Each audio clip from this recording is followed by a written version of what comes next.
행복한 채굴림. 현대사회는 끊임없는 경쟁과 다급한 결정들로 우리를 몰아붙이고 있습니다. 하지만 이런 상황일수록 오히려 잠시 멈춰서 스스로를 돌아보는 것이 필요합니다. 오늘 소개할 책은 낸스 길마틴의 당신 잠시 멈춰도 괜찮아입니다. 이 책은 멈춤을 통해 새로운 시각과 해결책을 찾을 수 있으며 삶의 방향을 효과적으로 전환할 수 있다고 강조하고 있습니다.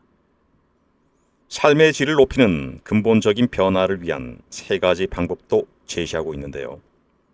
이 공식은 멈춤, 진지함, 겸손함을 중심으로 구성되어 있으며 이를 통해 삶의 속도를 조절하고 보다 나은 선택을 하도록 돕고 있습니다. 또 저자는 자신의 연구와 현장 경험을 바탕으로 멈춤이 지닌 힘을 입증하고 있습니다. 그녀는 다양한 직업군의 사람들이 멈춤을 통해 어떻게 더 나은 결정을 내리고 삶을 개선해 왔는지에 대한 구체적인 사례를 제시하고 있습니다. 예를 들어 치열한 업무 속에서도 잠시 멈춤을 실천한 경영자들이 스트레스를 극복하고 더 나은 성과를 낸 사례들도 담겨 있습니다. 그럼 책 내용을 함께 살펴보도록 하겠습니다. 멈춤으로의 초대. 아침에 눈을 뜨면 우리는 새로운 현실과 마주한다. 끊임없이 새로운 일이 일어나는 이 세상에는 멈춤이 없다. 직업이 무엇이든 여가 시간을 어떻게 보내든 우리가 과거에 알고 있던 지식은 더 이상 믿을 수 없고 합리적인 예측도 불가능하다. 다음에 3가지 질문을 곰곰이 생각해보자. 첫째, 어떻게 해야 시간을 최대한 활용할 수 있을까? 둘째, 어떻게 해야 눈앞의 문제를 효과적으로 해결할 수 있을까?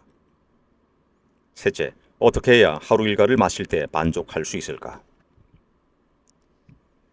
전 속력으로 달려드는 숱한 문제에 파묻히다 보면 우리는 언제 그 일을 다 처리하고 한숨을 돌릴지, 과연 뭔가 해냈다는 뿌듯함을 느낄 여유라도 있을지 의문이 생긴다. 첨단 과학 기술에 정통한 한 기업가가 최근에 내게 맥 빠진 목소리로 말했다. 너무 불안하고 패배감만 생겨서 세상아 제발 멈춰라. 난 그만 내리련다. 라는 말이 절로 나옵니다. 그런데 잠시 내려서 정신을 차리고 싶어도 언제 어떻게 내리고 또 언제 어떻게 올라타야 할지를 모르겠습니다. 완전히 내릴 수는 없지만 잠시 멈출 수는 있다. 이 책에서 이야기하고자 하는 것이 바로 잠시 멈춰 자신의 또 다른 힘과 능력에 접속하는 방법이다.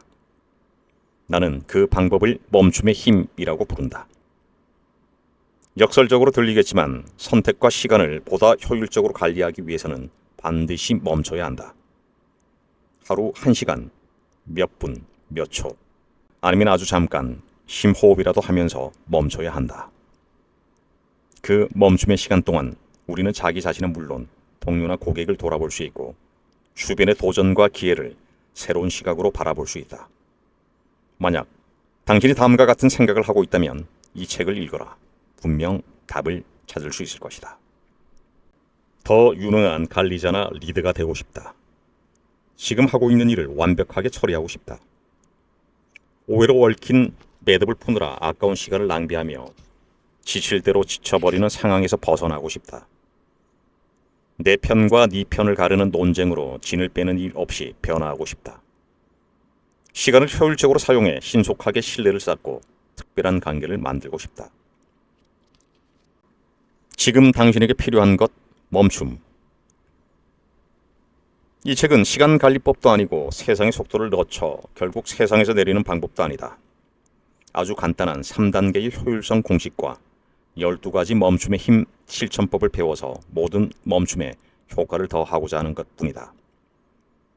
내 신경에 가소성이 있다는 새로운 연구에 발맞춰 나는 사람들에게 알고 있는 것의 한계를 넘어서라고 가르친다.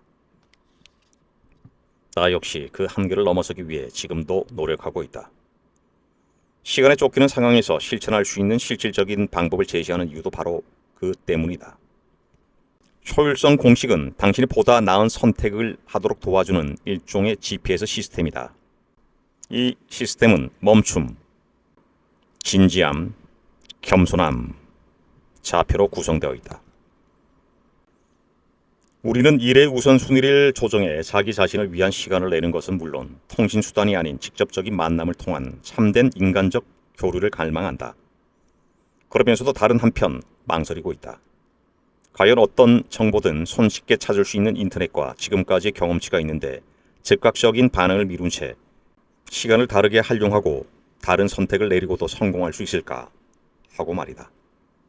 더 이상 망설일 필요가 없다.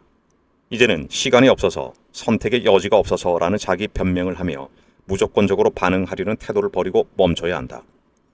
즉각 반응하고 싶은 충동을 누르는 것은 멈춤의 강력한 특성, 즉 듣고 배운 대로 행동해 이끌어 간다는 것을 잘 알고 있다는 뜻이다. 이러한 특성이 습관이 되면 개인적인 만족을 넘어 일, 관계 등 모든 것에서 성공할 수 있다. 1분의 멈춤이 가져온 선물. 시간이 부족하다고 느낄 때 주어진 시간을 어떻게 활용해야 보다 성공적인 결과를 이끌어낼 수 있을까? 제정신인가요? 신참 간호사들에게 멈춤의 힘 가정에 대한 강연을 할 때 한 간호사가 불쑥 던진 말이다. 우리 사정을 알긴 아세요? 아주 환한 목소리였다. 경력은 짧은데 환자들은 더 많은 도움을 원해요. 의사들은 눈코 뜰 새 없이 바쁘고요. 각 층마다 6분야의 간호사들이 있어요. 아무리 붙들고 도움을 청해보면 알겠지만 제대로 훈련을 받은 적도 없을 뿐더러 자기 일이 아니라고 생각해서 아무도 도와주지 않을 겁니다. 정말 심각한 문제는 환자의 병이 더 악화되거나 죽어갈 때 간호사들은 자신의 감정조차 추스를 시간적 여유가 없다는 겁니다. 그 자리에 있던 모든 사람이 그녀가 무슨 말을 하는지 분명히 알아들었다. 환자에게 신경 써야 할 일이 산더미처럼 쌓인 판국에 무슨 얼어 죽을 멈춤이냐는 것이다. 나는 숨을 깊이 들이마시면서 모두에게 심호흡을 따라하도록 부탁했다. 이어 천천히 숨을 내쉬었다. 그런데 그 간호사는 환자나 동료들에게 몇 분의 시간을 내주는 것은 물론 함께 심호흡을 하는 것조차 못마땅한 것 같았다. 당신은 자신이나 다른 누군가를 위해 1분도 시간을 내지 못할 상황이군요. 내가 말했다. 맞아요. 제가 말한 그대로예요. 그녀가 대꾸했다. 다시 내가 말을 받았다. 그럼 부탁 하나 할까요? 지금 당장 당신의 마음을 후련하게 해줄 대답이 될지는 모르겠지만 오늘 강연을 준비하면서 알게 된 점을 말씀드릴게요. 혹시 대답이 되었다 싶으면 말씀해 주세요. 만약 그렇지 않다면 얘기를 바꿔보겠습니다. 간호사는 여전히 불만스러운 얼굴이었지만 고개를 끄덕이고 자리에 앉았다. 다음은 내가 들려준 이야기다. 오늘 강연을 준비하면서 걱정이 많았습니다. 그래서 제 자신에게 물어봤어요. 내가 과연 간호사들에게 좋은 이야기를 할 수 있을까? 간호사 교육을 받은 적도 병원에서 일한 적도 없는 사람이 무슨 이야기를 해야 할까? 어머니와 제 동생은 간호사였습니다. 하지만 간호사들이 겪는 문제에 대해 두 사람에게 들은 것보다 더 많은 뭔가를 알고 있어야 한다고 생각했습니다. 그래서 12년간 병원 신세를 지고 있는 제 친구 바바라에게 전화를 했습니다. 그녀는 충수암 진단을 받아 앞으로 6개월밖에 살지 못한다는 이야기를 들었습니다. 그래도 바바라는 희망을 갖고 최대한 오래 살기 위해 할 수 있는 모든 일을 했습니다. 저는 그녀에게 전문직 간호사들을 위한 워크숍에서 강의를 해야 하는데 그들이 내 강의를 들어야 학점을 인정받기 때문에 기왕이면 좋은 강의를 들려주고 싶다고 말했습니다. 그리고 그녀에게 물었습니다. 간호사들이 환자의 입장을 보다 잘 이해하도록 하려면 무슨 말을 해주면 좋을까? 바바라는 잠시 생각한 후 이렇게 말했습니다. 간호사들에게 병실에 들어가 환자에게 주사를 놓거나 상태를 확인하기 전에 해야 할 중요한 일이 하나 있다고 말해줘. 그건 잠시 일을 멈추고 상대방을 환자가 아닌 인간으로 바라보는 거야. 물론 세심하게 환자를 돌볼 시간이나 여력이 부족함에도 나름 신경을 많이 써준다는 것은 알고 있어. 하지만 채 1분도 안 되는 그 시간에 환자들은 엄청난 치유를 받아.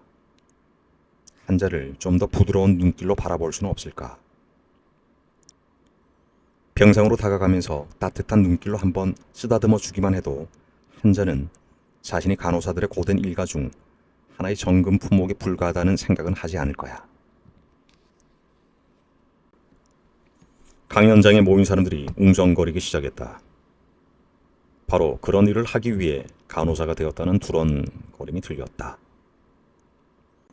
간호사 자신들도 입원했을 때 기계적인 절차들을 기다리는 느낌이었다고 말했다. 시간이 없다고 투덜댔던 간호사는 내게 솔직하게 말해줘서 고맙다며 자신이 어떻게 달라질 수 있는지 생각해 보겠노라고 말했다. 1년 후 나는 다시 그 병원에서 신참 간호사들을 대상으로 강연을 했다. 질문이 있느냐고 물었을 때 1년 전에 만난 바로 그 간호사가 손을 들었다. 그녀는 강연 중간에 살짝 들어와 있었다. 제가 어떻게 달라졌는지 알고 싶지 않으세요? 그녀가 말했다. 이제 병실에 들어가기 전에 늘 한 가지 일을 합니다. 잠시 멈추는 겁니다. 정말이지 잠시 멈춰 심호흡을 할 시간밖에 없어요. 그 시간이면 환자 이전에 먼저 인간으로 봐야 한다는 사실을 깨닫기에 충분합니다. 때로 투약을 하거나 상처를 확인하기 전에 환자의 팔 혹은 어깨를 가볍게 쓰다듬기도 합니다.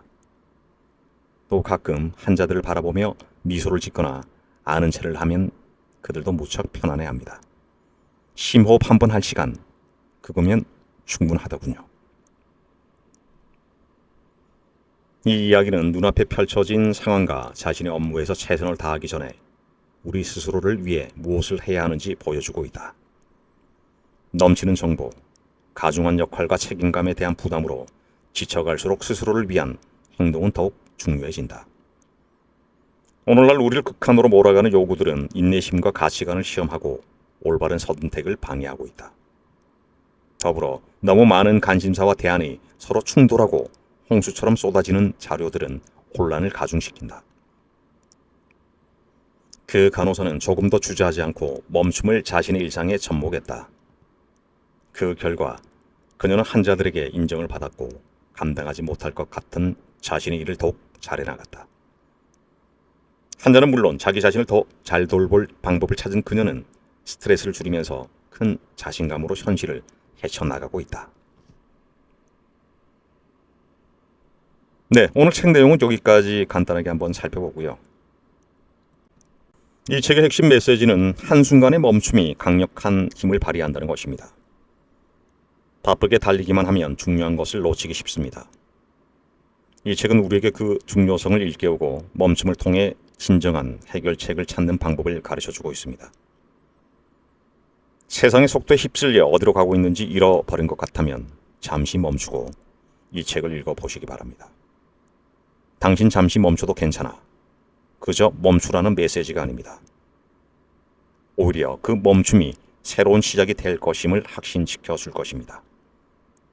멈춤은 지금 당신의 삶에 가장 필요한 변화의 첫 걸음입니다. 오늘도 함께해 주셔서 고맙습니다. 평온하십시오.